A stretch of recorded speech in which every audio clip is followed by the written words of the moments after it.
Alléluia. Amen. Que le Seigneur soit glorifié. Imana ihabwe icyubahiro.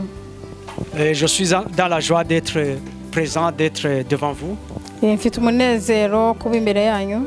Je suis dans la joie d'être dans la maison de Dieu ce dimanche. Mfite ibyishimo byo kuba mu nzu y'Imana kuri iki cyumweru. Et je pense qu'il en est de même pour vous aussi. Kandi atekereza ko namwe ariko biri.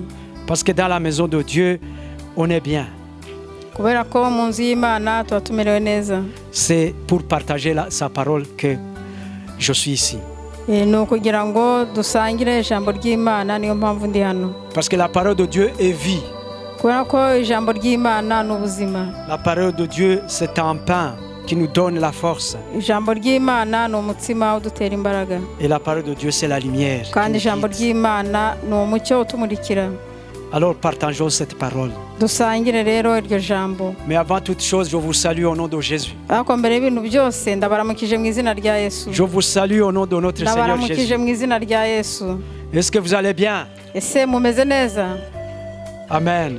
J'espère que vous allez bien. Ndatekereza yuko mumeze neza. Et j'espère aussi que celui qui ne va pas bien, il va sortir en étant bien. Kandi nizeye ko nutameze neza nawe araza gusohoka ameze neza. Parce que notre Seigneur, il est capable de tout. Kubera ko umwami wacu ashoboye byose. Lisons la parole de Dieu. Dusome ijambo ry'Imana. On va lire dans Jean chapitre 8. Turasoma muri Yohana ibice 8. Chapitre 8 verset 3 à 11. Yohana ibice 8 umurongo wa 3 kugeza ku murongo wa 11. C'est cette parole qui va nous guider aujourd'hui. Iryo ni ryo jambo rigiye kutuyobora uyu munsi. Et je prie pour qu'elle puisse nous fortifier. Kandi ndasaba Imana kugira ngo iryo jambo ridufashe. Et chacun et tout le monde a amené sa Bible, j'espère. Ndizera ko umuntu wese yazanye Bibiliya ye. Amen. Amen. Lisons en Jean chapitre 8 verset 3 à 11. Je lis au nom de Jésus. Dusome muri Yohana ibice 8 umurongo wa 3 kugeza ku 11 ngiye gusoma mu izina rya Yesu. Alors les scribes et les pharisiens amenèrent une femme adultère et la plaçant au milieu du peuple, ils dirent à Jésus: Maître, cette femme a été surprise en flagrant délit d'adultère. Moïse dans la loi nous a ordonné de lapider de telles femmes. Toi donc, que dis-tu? Il disait cela pour l'éprouver afin de pouvoir l'accuser. Mais Jésus s'étant baissé écrivait avec le doigt sur la terre. Et comme il continuait à l'interroger, il se leva et leur dit: Que celui de vous qui est sans péché jette le premier la pierre contre elle. Et s'étant de nouveau baissé, il écrivait sur la terre. Et quand ils entendirent cela, accusés par leur conscience, ils se retirèrent un à un, depuis les plus âgés jusqu'au dernier. Et Jésus resta seul avec la femme qui était là au milieu. Alors, s'étant relevé et ne voyant plus que la femme, Jésus lui dit: Femme, où sont ceux qui t'accusaient? Personne ne t'a-t-il condamné? Elle répondit au Seigneur: Non, Seigneur. Et Jésus lui dit: Moi, je ne te condamne pas non plus. Va et ne pêche plus. Amen. Yesu abanditsi n'abafarisayo bamuzanira umugore bafashe asambana bamuta hagati. Baramubwira bati: Mwigisha, uyu mugore amufasha asambana. Kandi Mose mu mategeko yadutegetse kwicisha amabuye abakoze batyo. None wowe uravuga iki? Ibyo babivugiye kumugerageza ngo babone uburyo bamurega. Ariko Yesu arunama yandikisha urutoki hasi. Bakomeje kumubaza, arunamuka arababwira ati: Muri mwe udafite icyaha aba ari ubanza kumutera ibuye.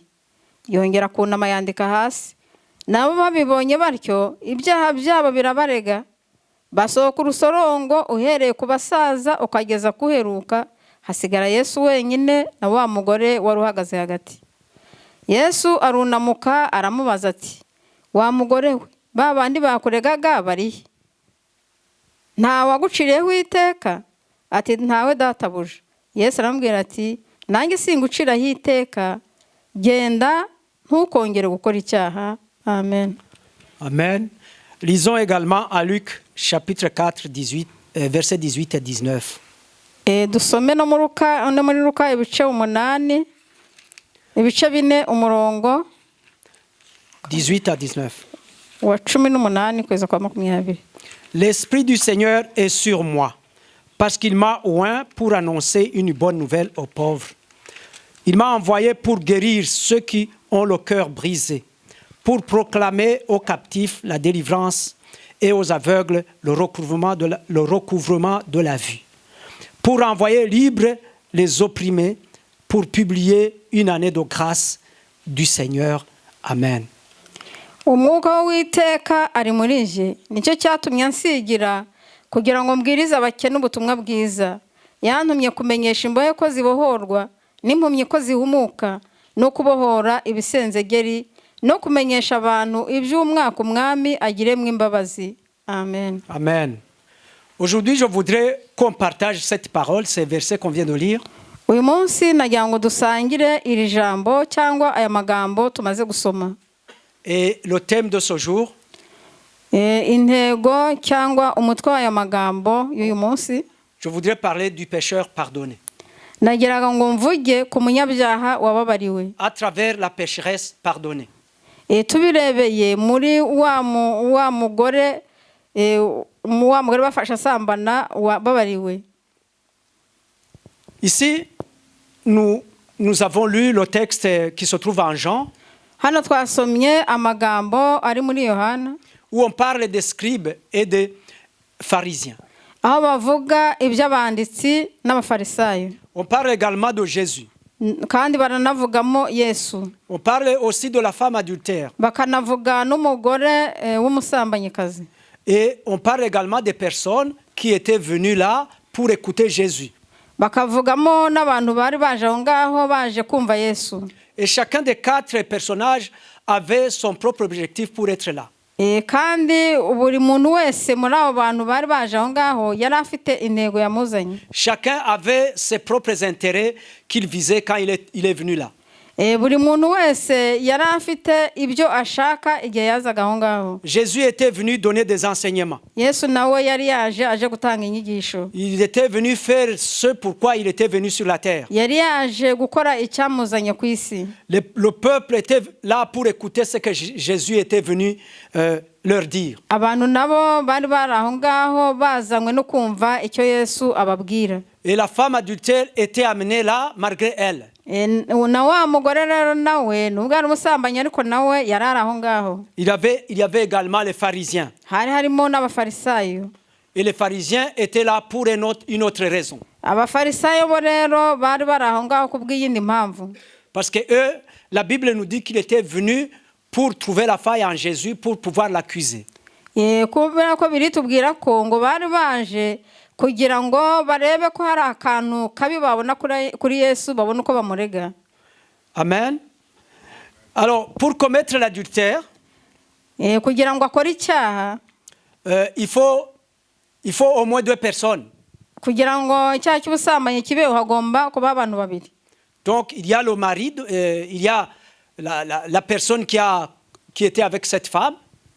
Hari umuntu wari uri kumwe n'uwo mugore. Qu'on appelle en français l'amant. Cyangwa se unshorekeye n'umugabo. Mais aussi cette femme qui commet l'adultère, elle avait un mari. Ariko uwo mugore nawe wakoze icyo cyaha yari afite n'umugabo. Donc, or, ici, seule la femme a été amenée devant Jésus. Ariko hangaha uwo mugore wenyine niwe wazanywe imbere ya Yesu. Et visiblement, à travers les écritures qu'on a lues, la femme n'a pas contesté qu'elle avait été prise en flagrant délit. Kubigaragara uwo mugore ntabwo yigeze ahakana yuko atafashwe asambana. Comment est-ce qu'on l'a attrapé? Est-ce qu'on l'a piégé? Est-ce que quelqu'un l'a dénoncé? Ça, on n'en sait rien. Ese yaba yarafashwe gute? Ese hari uwamuteze umutego? Hari uwabase yaramureze? Ibyo ntacyo tubiziho. On ignore le nom de la femme. Nta nubwo tuzi izina ry'uwo mugore. On ne sait pas d'où elle vient. Ntabwo tuzi aho aturuka. À part sa faute, à part le fait d'être prise en flagrant délit d'adultère, on ne connaît rien d'autre. Ikizwi gusa nuko nyine yasambanye agafatwa, nta kindi kizwi kuri we. Donc la Bible ne nous dit pas plus. bibiliya ntabwo itubwira ibirengeje ibyo ngibyo. Autrement dit, les scribes et les pharisiens qui étaient là n'avaient rien à faire avec cette femme. Enfin, je vais dire, leur mobile, leurs objectifs, ce n'était pas de respecter la loi de Moïse. Mu yandi magambo abafarisayo n'abanditsi ntacyo iby'uwo mugore byabarebaga, ahubwo bo bari bahari kugira ngo hubahirizwe amategeko ya Mose. Non, eux, en fait, c'est pas ça. Eux, ils voulaient seulement confronter cette situation à Jésus. Bagiraga ngo bashake muri icyo kibazo cy'uwo mugore, abanditsi n'abafarisayo bashaka kugira ngo bagerageze Yesu barebe ko abyifatamo. Donc, ils pensaient peut-être, est-ce que Jésus va demander qu'on laisse la femme libre? Ahari baragira ngo barebe niba Yesu aza kurekura uwo mugore akamwihorera. Est-ce que Jésus va-t-il la condamner? Cyangwa se ahari se Yesu araza kumucira urubanza? Est-ce que Jésus va la pardonner? Cyangwa se Yesu ari bumubabarire? Donc, c'était vraiment une occasion dorée aux pharisiens et aux scribes de pouvoir mettre Jésus à l'épreuve. Wari umwanya mwiza cyane kuri bo kugira ngo babone uburyo bagerageza Yesu. Donc, les pharisiens et les scribes, c'était des tentateurs. Abanditsi n'abafarisayo rero bari abantu bagerageza abandi. Ce sont des accusateurs. Cyangwa se ni abantu bakundaga kurega. Donc, c'était comme s'ils allaient dans un tribunal. Bari bameze nk'aho ari mu rukiko bagiye. Donc, enfin, ils devaient accuser Jésus pour le mettre devant un tribunal, pardon. Bagombaga kurega Yesu kugira ngo bamujyane mu rukiko. Donc, en fait, c'était, comme je le disais, c'était des accusateurs. Nk'uko nabivugaga rero ni abantu bashinja abandi ibyaha. Et entre parenthèses, quand on va au tribunal, l'accusation doit prouver la faute. Kandi mu yandi magambo iyo umuntu agiye imbere y'urukiko nuvuga ngo ikirego kigomba guhamishwa. Donc l'accusation doit vraiment prouver la faute pour que la personne accusée soit condamnée. Kugira ngo umuntu acirwe urubanza ari mu mucamanza nuko ikosa rye nyine rigomba kugaragara kugira ngo acirwe urubanza. Et la faute était déjà là, la femme ne niait pas qu'elle n'avait pas été prise en flagrant délit d'adultère. Kandi rero icyaha cyarabonetse kuko wa mugore ntabwo yigeze ahakana yuko yafashwe asambana. Alors quelle était l'attitude de Jésus? Umwifato wa Yesu rero wabaye gute? Jésus s'abaisse et commence à écrire sur le sol. Yesu arunama atangira kwandika hasi. Il se calme et continue à écrire pendant que les questions des scribes n'arrêtent pas. We aratuza arakomeza yiyandikira mu gihe abanditsi n'abafarisayo bakomeje kumuhata ibibazo. C'est également un exemple dans notre vie. Ibyo nabyo ni urugero mu buzima bwacu. Quand on est face à des problèmes, à des questions à répondre. Iyo turi imbere y'ibibazo cyangwa ingorane kandi tugomba gushakira ibisubizo. Nous devons prendre l'habitude de répondre aux questions après réflexion. Tugomba gufata akamenyero ko gusubiza ibibazo ariko twabanje gufata umwanya wo gutekereza. En tout cas, c'est ce que j'ai retiré de cette parole. Ngewe nicyo nakuyemo muri aya magambo. Il faut prendre toujours du temps et ne pas répondre à la va-vite. Tugomba gufata igihe ntiduhite dusubiza ako kanya. Et comme nous sommes des imitateurs de Jésus, kandi nk'uko nyine turabigana Yesu, nous devons l'imiter.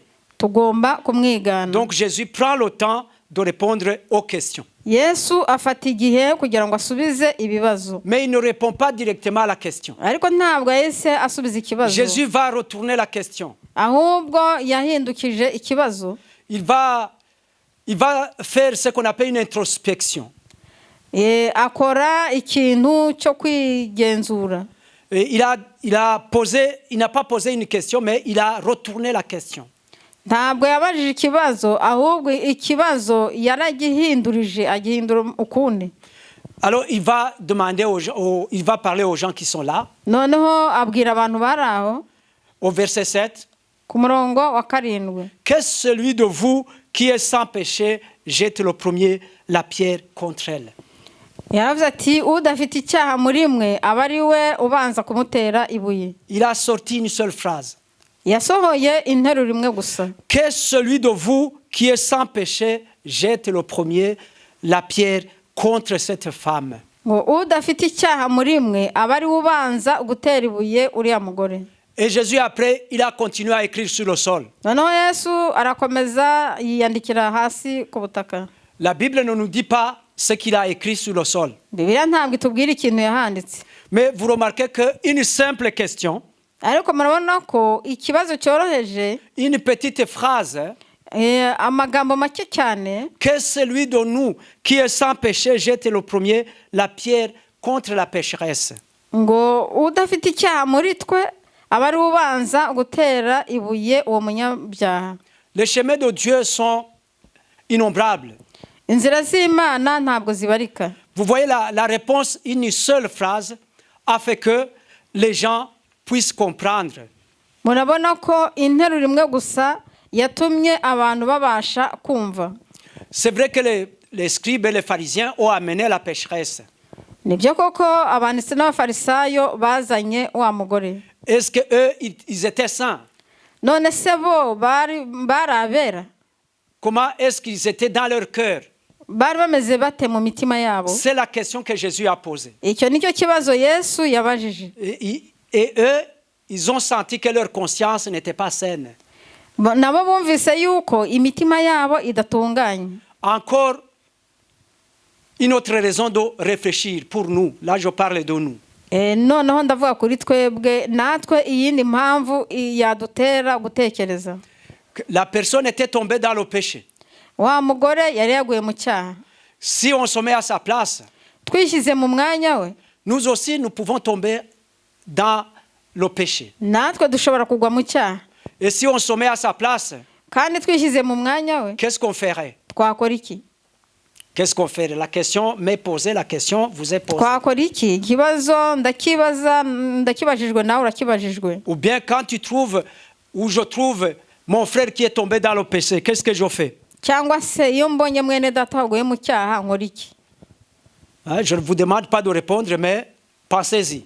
Ntabwo mbabwiye ngo musubize ariko mubitekerezeho. Mais je pense qu'il faut l'exhorter, il faut lui montrer la faute et lui demander de demander pardon à Dieu. Ariko ndatekereza ko bikwiriye kumuhugura, kumubwira icyaha cye no kumubwira gusaba imbabazi. C'est-à-dire qu'on ne doit pas être des... ça le regarde, ça le concerne, c'est son problème. Il y a l'expression ici en Belgique, quand tu trouves quelqu'un dans les soucis, tu dis c'est son problème. Ntabwo dukwiriye kuvuga ngo ibyo biramureba ni akazi ke, ntitumere nk'uko ino bakunda kumera iyo babonye umuntu uri mu bibazo baramubwira ngo ibyo ni ibimureba. Lisons un peu en Ésaïe 53, dusome verset muri 5. Yesaya ibice 53 Verset 5. umurongo wa 5. Ésaïe 53, verset 5, il est écrit: Nous étions tous errants comme des brebis, chacun suivait sa propre voie, et l'Éternel a fait retomber sur lui l'iniquité de nous tous. Ndabona mu Kinyarwanda ku murongo wa 6. Oui. Twese twabye nk'intama zizimiye, twese twabaye intatane, Uwiteka amushyiraho gukiranirwa kwacu twese. Nous étions tous errants comme des brebis. Twese twari twayobye nk'intama zizimiye. Chacun suivait sa propre voie. Umuntu wese akurikira iyo nzira. Ça veut dire que nous étions pécheurs. Ni ukuvuga ngo twari abanyabyaha. Nous avons eu la grâce de rencontrer Jésus. Noneho tugirirwa ubuntu bwo guhura na Yesu. C'est-à-dire que chacun allait dans son coin. Ni ukuvuga ngo buri muntu wese yajyaga mu nguni ye. On était dans le désordre. Twari turi mu buzima bw'akajagari. Mais l'Éternel a fait retomber sur lui l'iniquité de nous tous. Ariko Uwiteka yamushyizeho ibyaha byacu twese. Lui, il s'agit de Jésus, Uwo bavuga ni Yesu, prophétisé par le prophète Ésaïe. wahanuwe n'umuhanuzi Yesaya. Amen. Amen. Alors au verset 9, il est écrit dans l'évangile que nous avons lu, Muri bwa butumwa twasomye en Jean chapitre 8, verset 9, muri Yohana ibice 8 umurongo wa 9. Quand ils entendirent cela, accusés par leur conscience, ils se retirèrent un à un, depuis les plus âgés jusqu'au dernier, et Jésus resta seul avec la femme qui était là au milieu. Nabo ngo babibone batyo ibyaha byabo birabarega, basohoka urusorongo uhereye ku basaza ukageza kuheruka, hasigara Yesu wenyine na wa mugore wari uhagaze hagati. Ce qui veut dire qu'ils ont été accusés par leur conscience. Ibyo ngibyo ni ukuvuga ngo imitima yabo nabo yarabareze. En faisant l'introspection, en regardant leur histoire, chacun individuellement, bisuzumye muri bo bakareba ibyo banyuzemo buri wese ku giti cye, et chacun a trouvé sa faute, a trouvé son péché. buri wese yahise yibonamo icyaha cye, yahise yibonamo ikosa rye, et chacun a trouvé qu'il n'était pas mieux que la femme pécheresse. noneho buri wese abona yuko ntacyo arusha wa mugore. La femme pécheresse avait le problème d'avoir été prise en flagrant délit. Wa mugore wafashwe asambana we yagize ikibazo cye nuko bamufashe. C'est parce qu'un voleur, c'est pas seulement celui qu'on attrape, même celui qu'on n'attrape pas, c'est un voleur. Igisambo ntabwo ari icyafashwe gusa, n'ikitafashwe nacyo ni igisambo. Là, je vais à l'encontre de nos dictons chez les Rwandais et les Burundais. Aho ngaho mba ngiye kunyuranya n'imigani y'Abanyarwanda n'Abarundi bavuga ngo igisambo ni icyafashwe. Mais non, quelqu'un qui est voleur, il est voleur même avant d'être attrapé, il est voleur. Ngiye simvuga gutyo, ahubwo ndavuga nti igisambo ni igisambo cyafatwa kitafatwa. Alors ici, cette femme a été prise en flagrant délit, mais Dieu merci, la première pierre n'a pas été jetée sur elle. Uyu mugore we rero we yafatiwe mu cyuho, ariko Imana ishimwe yuko nta buye bamuteye. Nous sommes tous des pécheurs. Twese turi abanyabyaha. Il y en a qui sont des pécheurs pardonnés, d'autres peut-être pas encore. Hari abanyabyaha bababariwe, ariko hari n'abanyabyaha batarababarirwa. Voilà. Quand nous sommes dans l'église de Jésus, iyo turi mu itorero rya Yesu, nous sommes au bon endroit pour être pardonnés. Tuba turi ahantu heza ho kubabarirwa. Parce que la parole de Dieu nous touche. Kubera ko ijambo ry'Imana ridukoraho. Et puis nous arrangeons ce qui n'est pas bon. Noneho ibitari mu buryo tukabishyira mu buryo. Et nous demandons pardon.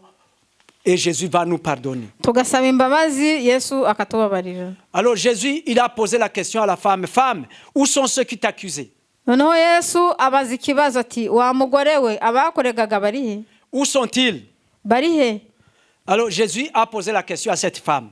Yesu abaza wa mugore ikibazo. Où sont ceux qui t'accusaient? Abakoregaga bari he? Où sont ceux qui étaient en train de poser des questions? Bandi babazaga ibibazo bari he? Mais là, c'était sans savoir la mission de Jésus. Aho ngaho ntabwo bari bazi, ntabwo icyari cyazanye Yesu cyari kizwi. Donc ils avaient déjà entendu, les scribes et les pharisiens, la mission de Jésus, mais ils n'y croyaient pas, ils continuaient à rester sur la loi de Moïse. Abanditsi n'abafarisayo bari baramenye icyazanye Yesu, ariko bagakomeza kwihambira ku mategeko y'abanditsi n'abafarisayo. Tout au moins, ils avaient déjà entendu. Ariko byibuze bari barabyumvise. Or, la mission de Jésus, kandi icyari cyarazanye Yesu, il est écrit dans la Bible, byanditswe muri Bibiliya, en Jean 3:17. Muri Yohana 3 umurongo wa 17. Dieu en effet n'a pas envoyé son fils dans le monde pour qu'il juge le monde, mais pour que le monde soit sauvé par lui. Ngo kuko Imana itatumye umwana wayo mu isi gucira abari mu isi ho iteka, ahubwo yabikoreye kugira ngo abari mu isi bakizwe nawe. Amen. Dieu n'a pas envoyé son fils pour juger le monde. imana ntabwo yatumye umwana wayo ku isi ngo ize gucira abari mu isi ho iteka, mais il a envoyé Jésus pour que le monde soit sauvé par lui. ahubwo yohereje yesu kugira ngo abari mu isi bakizwe nawe. L'objectif de Jésus quand il est venu sur la terre, Intego ya yesu yamuzanye hano ku isi c'était pas pour juger le monde, ntabwo kwari ukugira ngo acire ab'isi ho c'était iteka, plutôt pour sauver le monde. ahubwo kwari ukugira ngo akize abari mu isi. Dieu qui l'a envoyé, Imana yamwohereje, l'a envoyé avec beaucoup de tendresse. yamwoherezanyije urukundo rwinshi, Il n'a pas hésité de l'envoyer, ntabwo yashidikanyije ijya kumwohereza, malgré le prix qu'il a donné nubwo hagombye kubaho ikiguzi pour sauver l'humanité. cyo gucungura ab'isi. Il aurait pu envoyer son fils pour qu'il juge le monde. Imana ashobora kohereza umwana wayo kugira ngo aze acire ab'isi ho iteka, Mais à cause de son amour, ariko kubera urukundo rwayo il l'a envoyé pour souffrir, yamwohereje kugira ngo ababazwe, pour verser son sang, kugira ngo amene amaraso ye, pour mourir afin que le monde soit sauvé par lui. kugira ngo apfe hanyuma isi ikizwe nawe. Ce qui veut dire que tout pécheur peut être sauvé Bishaka kuvuga yuko umunyabyaha wese ashobora gukizwa s'il accepte de le recevoir. iyo yemeye kwakira Yesu. Tout pécheur Umunyabyaha wese peut être sauvé ashobora gukizwa, à condition de le recevoir. icyangombwa nuko agomba kwemera kwakira Yesu. La femme pécheresse pouvait être sauvée. Wa mugore wafashwe asambana yashoboraga gukizwa, Elle pouvait être sauvée yashoboraga gukizwa parce qu'elle a vu Jésus. kubera kuko yari yahuye na Yesu. C'est ça, quand tu rencontres Jésus, Ni gutyo rero iyo uhuye na Yesu tu peux être sauvé. ushobora gukizwa, Ça dépend de ton attitude. biterwa nuko uri bubyitwaremo. Alors cette femme, Uwo mugore rero c'est ce que nous avons lu nibyo twasomye au verset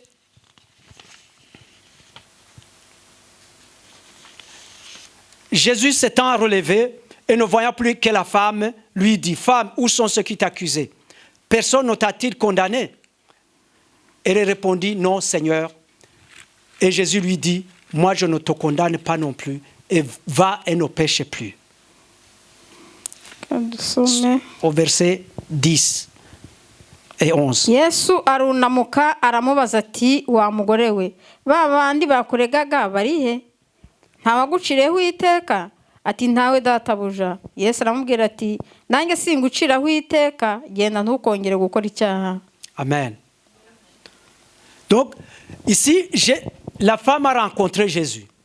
Wa mugore yahuye na Yesu. Et quand on rencontre Jésus, tout change. Kandi iyo umuntu ahuye na Yesu, ibintu byose birahinduka. La femme était venue persuadée qu'elle allait mourir. Uwo mugore yaje nta gushidikanya muri we ko agiye gupfa. Elle ne disait même rien. Nta n'icyo yavugaga. Parce qu'elle était prise en flagrant délit et la loi de Moïse le disait très clairement. Kuko yari yafatiwe mu cyuho kandi itegeko rya Mose ryarabivugaga neza cyane. Mais quand elle a rencontré Jésus, Ariko ahuye na Yesu, toutes les choses ont changé. ibintu byose byarahindutse. Toutes les choses ont changé. Ibintu byose byarahindutse. De la mort, elle est revenue à la vie. Yavuye mu rupfu agaruka mu buzima. Elle est revenue à la vie Yagarutse mu buzima. parce que Jésus lui dit: Je ne te condamne pas non plus. Kuko Yesu yaramubwiye ati, nanjye singuciraho iteka. Parce qu'en Jésus, il n'y a plus de condamnation. Kubera ko muri Yesu Kristo nta teka tugomba gucirwaho. En Romains 8:1, il est écrit: Il n'y a donc maintenant aucune condamnation pour ceux qui sont en Jésus-Christ. Mu Baroma 18:2 aravuga ngo, nuko rero noneho abari muri Kristo Yesu nta teka bazacirwaho. Il n'y a donc maintenant aucune condamnation pour ceux qui sont en Jésus-Christ. Abari muri Yesu Kristo nta teka bazacirwaho. Rien ne peut nous arriver parce que nous sommes en Jésus-Christ. Nta kintu gishobora kutugeraho kuko turi muri Yesu Kristo. C'est vrai que nous sommes encore dans le monde. Nibyo koko turacyari mu isi. Nous avons des choses qui nous sont difficiles. Dufite ibintu bidukomerera. Nous avons la vie que nous devons mener ici. Dufite n'ubuzima tugomba kubamo hano ku isi. Mais quand nous sommes en Jésus-Christ, Ariko iyo turi muri Yesu Kristo, nous n'avons plus aucune condamnation. nta teka tugomba gucirwaho. Parce que Jésus a tout pris. Kubera ko Yesu byose yarabyikoreye. Jésus a tout pris. Yesu byose yarabyikoreye. Donc il n'y a plus de condamnation. nta teka tugomba gucirwaho. Il suffit de croire à Jésus notre Sauveur, icyangombwa ni uko twizera Yesu Kristo umukiza wacu, parce qu'il a donné tout pour que nous soyons plus condamnés. yatanze byose kugira ngo ntitwongere gucirwaho iteka. Alors Jésus lui dit, Yesu aramubwira ati, je ne te condamne pas non plus, va et ne pêche plus. nanjye singuciraho iteka, genda ntukongere gukora icyaha. Jésus est un bon défenseur. Yesu ni umurengezi mwiza. J'ai dit tout à l'heure qu'il s'agissait, c'est comme un procès. Mu kanya navugaga yuko bimeze nk'urubanza. Il y a l'accusateur, l'accusation. Hari ushinja, Il y a l'accusé. hari n'uregwa, Il y a la défense. hakaba n'uza kuvugira Et uwakoze icyaha. Jésus est un bon défenseur. Yesu rero ni umuntu mwiza utuvugira iyo twakoze icyaha. Donc, et le défenseur qu'est Jésus, Kandi uko Yesu nyine atuvugira, lui, il ne va pas demander les circonstances atténuantes. we ntabwo Un exemple, quand quelqu'un a fait une faute, quand quelqu'un a fait une faute, Yesu ntabwo asaba inyoroshyacyaha. Iyo umuntu yakoze icyaha et que la faute est avérée, kandi icyo cyaha kikaba nyine cyagaragaye, comme la femme là, elle a été prise en flagrant délit, elle ne pouvait pas dire non. nk'uko umugore nyine yafatiwe mu cyuho ntabwo yari kubihakana. Le meilleur avocat du monde, il va demander des circonstances atténuantes pour diminuer la peine. Uburanira abandi rero mwiza ntabwo azasaba inyoroshyacyaha kugira ngo agabanye ibihano. Non, c'est le contraire. Non. Donc, le meilleur avocat du monde va demander que la peine soit réduite. Ndakoresha umwavoka navuze uko mbivuga mu Kinyarwanda. Umwavoka mwiza ushobora kubaho asaba yuko ibihano bigabanuka.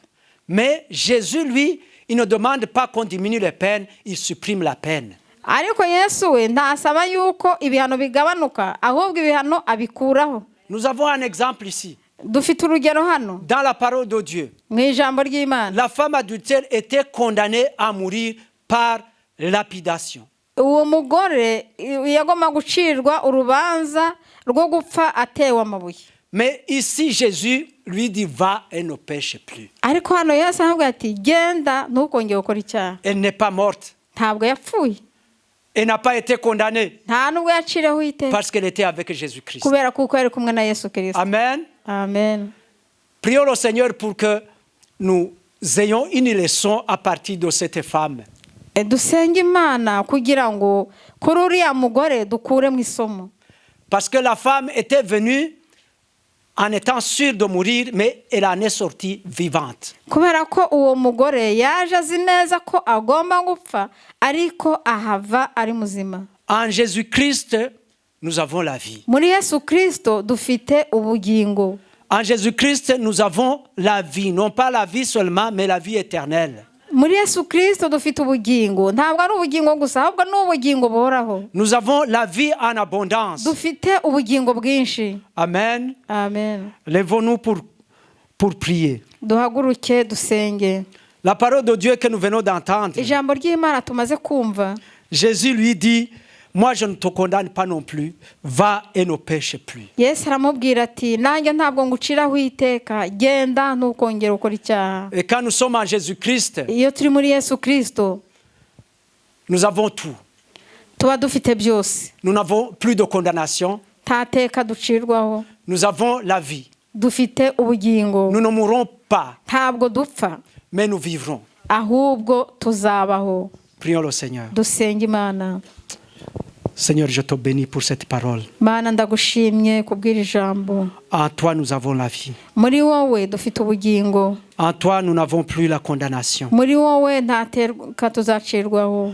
En toi, nous avons tout, Seigneur. Muri wowe dufite byose. C'est pour cela que je te bénis, Seigneur. Niyo mpamvu ngushimye mwami. C'est pour cela que je te loue, Seigneur. Niyo mpamvu mwami nguhimbaje. C'est pour cela que mon cœur t'adore, Seigneur. Niyo mpamvu umutima wanjye uguhimbaza. C'est pour cela que mon cœur t'élève, Seigneur. Niyo mpamvu umutima wanjye ugushyira hejuru. C'est pour cela que ton Église t'adore, Seigneur. niyo mpamvu itorero ryawe mana riguhimbaza. Seigneur, donne-nous la foi, Seigneur, Mana uduhe ukwizera que en toi nous avons la vie. ko muri wowe dufite ubugingo, En toi nous avons la vie éternelle. muri wowe dufite ubugingo buhoraho, Nous avons la vie en abondance, dufite Seigneur. ubugingo bwinshi. Seigneur, sois élevé. Mana ashyirwa Je hejuru. prie, Seigneur, pour que tous ceux qui ont écouté cette parole, Seigneur, ndasenze mwami kugira ngo abantu bose bumvise iri jambo, pour qu'ils soient bénis par cette parole iri jambo ribaha umugisha et pour que cette parole les fortifie. kandi iri jambo ribakomeze. Merci, Seigneur, que tu écoutes nos prières. urakoze mwami kumva gusenga kwacu, Au nom de Jésus. mu izina rya Yesu, Amen. amen. Amen. Amen, amen. Alléluia. Amen. Alléluia. Amen. N'allez pas commettre les péchés. Croyez que Jésus, Jésus condamne le péché. Yesu Mais libère le icyaha pécheur. iteka, ariko Amen. umunyabyaha akamukiza. Alléluia. Et l'Église peut reprendre celui qui est tombé dans le péché. kandi itorero rishobora gucyaha umuntu wakoze C'est ce qu'on icyaha. a vu mercredi. Ibyo nibyo twabonye kuwa gatatu. Si un diacre te reprend, umudiyakoni ne nagucyaha, croyez pas qu'il n'est pas dans la parole. Amen. Ne croyez pas qu'il n'est pas dans la parole. ntutekereze yuko atari mu ijambo ry'Imana. Amen.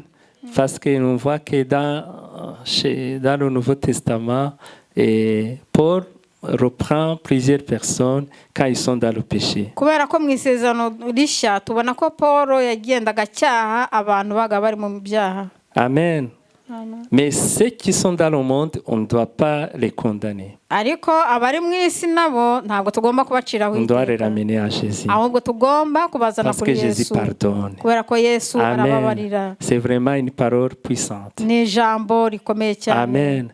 On va prier pour terminer. tugiye gusenga Père turangiza. éternel, nous te louons, nous te bénissons. data uhoraho turagushimye, Merci pour ta parole. tugushimiye ijambo Parce ryawe, qu'en toi, il n'y a plus de kubera condamnation. ko muri wowe nta teka Seigneur, tu nous as ducirwaho. amenés dans ton église. Mana watuzanye Nous mu nzu t'avons yawe, connu.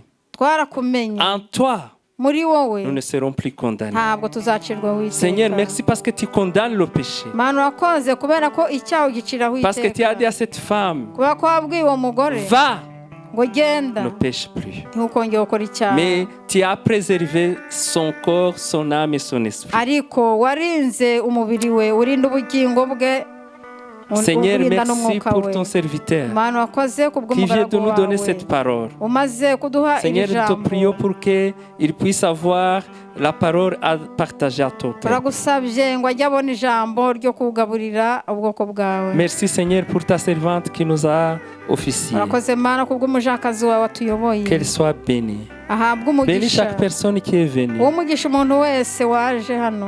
Seigneur, que tu lui donnes ce que son cœur désire. Mana umuhe ibyo umutima we wifuza. Seigneur, nous te prions aussi pour chaque personne qui a fait quelque chose ici. Mana Les interprètes, dusabiye umuntu les wese wagize icyo moniteurs, akora les hano, monitrices, abasobanura, les abigisha chantres, abana, ceux qui abaririmbyi, ont pris les photos. abafashe amashusho. Seigneur, que tu les bénisses. Mana ubahe umugisha. Maintenant que nous allons nous séparer, kandi ubwo tugiye gutandukana, donne-nous une bonne semaine, Seigneur. uduhe icyumweru cyiza Une Mana, semaine pascale icyiza où nous icyumweru cya allons pasika, gêner et prier. aho tuzasenga twirije ubusa, Que nos prières puissent être entendues par toi. amasengesho yacu uzayumve. Bénis ton église. uhe umugisha itorero ton ryawe, kuko Garde rigize ton umubiri église wawe. contre toutes les attaques de l'ennemi. urinde itorero ibitero byose Au nom de by'umwanzi, mu Jésus, izina rya nous Yesu. avons prié.